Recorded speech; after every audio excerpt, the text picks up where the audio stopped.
отелдің іші. Так, мында біздің аяқ киімдер және осындай тапочка үйреткен. Мында киім тіктеуге, біздің чемодандар, киімдерімізді бәрін шығарып қойдық. Ал мында сейф және астында осындай тартпалармен. Бұл жақта біздер екі баламызды орналастырдық, ұл мен қызымызды. Телевизор.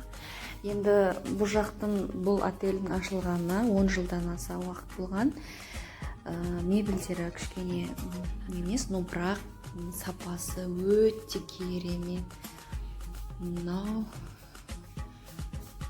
шайдың түрлері, кофе там, неше түрлі. Так, міне мында отырып демалуға болады. Барлықтарында светильник, барлығы бар.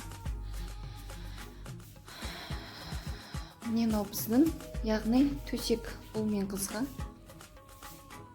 екеуіне осылай алдырттық жеке-жеке. Ал енді мына жақ. Так, мұнда міне ваннасы. Мынаны терезе, яғни ортада оны жауып тастауға да болады. Ваннасы.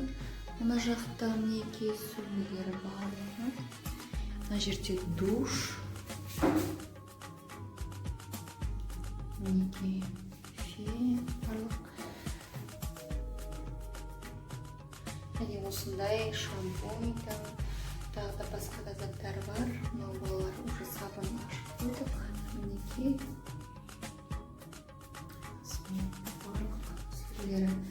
Енді бұл жақтың айта кету керек. Туалетный бумагасының өзінің сапасы деген кәдімгі керемет. Прям қатты біздікіндей емес екен. Сол бір жерде айта кету керек. Мінекей енді біздің бөлме. Енді біздің мына жақта мінекей мына есік балаларға арналған. Ал енді екінші есік ортада бар. Міне сыртқы есік осымен де шығуға болады, немесе іште осы есікпен де болады. Мінекей мынау біздің есіктің кіретін жағы. Мынау біздің туалет ванна, яғни тура сондай.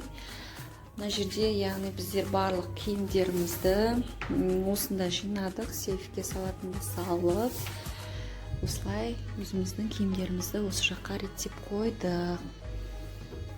Мынау біздің киімдер балалармен. Мына жақта мен кішкентай қызым ұйықтап жатыр.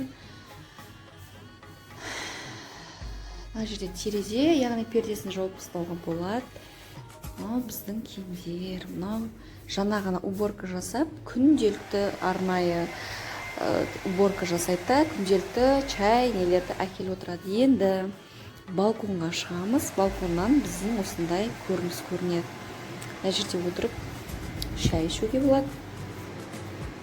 Енді көрініс мінекей біздің, яғни номерден көрінетін.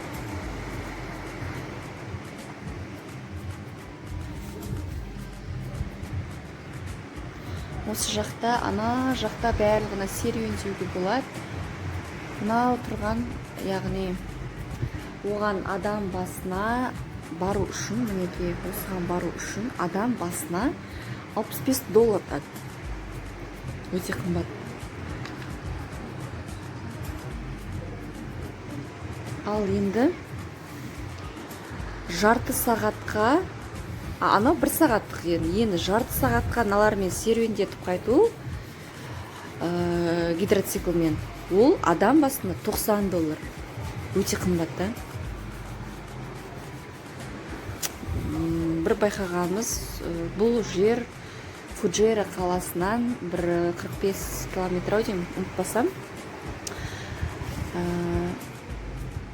Сондай алысырақта орналасқан Radisson Blu отельдің аты. Қымбат жер екен. Негізінде бұл жаққа артық ақшаңызбен келу керек. Өте қымбат. Ал енді отельдің ішінде бізге кіреді. Мысалға мұнда соктар, сосын спиртной тоже тегінге, балаларға балмұздақ барлығы тегін беріледі. осы. Және мұнда не осындай холодильнигі бар ішінде. Ішіне өзіңіз әкеп заттарыңызды жей бересіздер.